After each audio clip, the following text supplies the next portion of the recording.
শোনো বুবলি, তুমি বর্ষাকে নিয়ে ভালো থাকো, আমরা সেটাই চাই। আমাদের আর তোমাকে কোনো দরকার নেই, আমরা আমাদেরটা ঠিক বুঝে নেব। বৌমা, একখানা কথা জেনে রাখো, ওই কাল ওই ওই নতুনের বই পার্বতীর সঙ্গে কথা বলছিল না, সে কিন্তু বলেছে যে ও চায় বাড়িতে সবাই থাকুক, কাউকে ওই বাড়ি থেকে যেতে দিতে চায় না।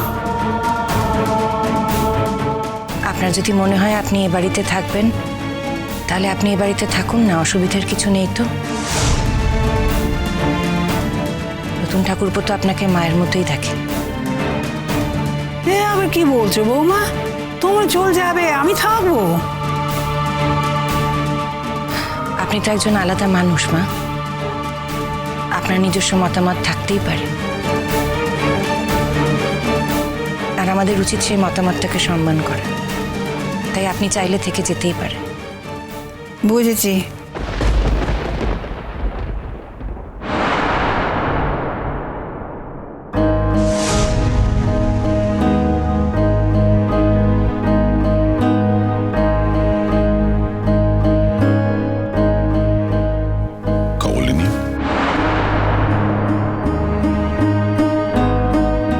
বৌঠান বলে ডাকলে খুশি হব।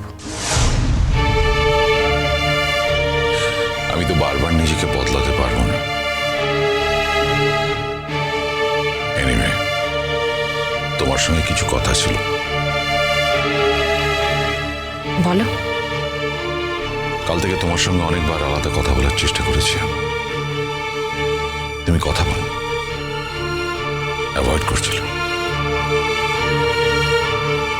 আমি চলে গেছিলাম, তুমি কিন্তু আমায় ফিরিয়ে এনেছো। আমি শুধু একা ফিরিয়ে আনিনি। যাকে বলো। বললাম যে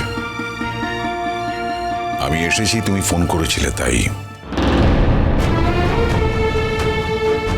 বললাম তো, থাক না এখন এসব কথা। কি বলতে এসেছো তাই বলো, দেখছো তো আমি অনেক কাজের মধ্যে ব্যস্ত আছি, বলো। আমি শুনলাম এখানে নাকি নানান রকম আচার অনুষ্ঠানের আয়োজন করা হচ্ছে। আমি কিন্তু খুব পরিষ্কারভাবে বলে দিচ্ছি, কোনো আচার অনুষ্ঠানে আমি নেই।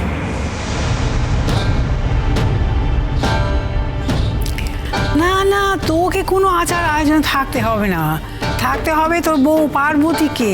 ও তো সকলের পাতে ভাত দেবে না।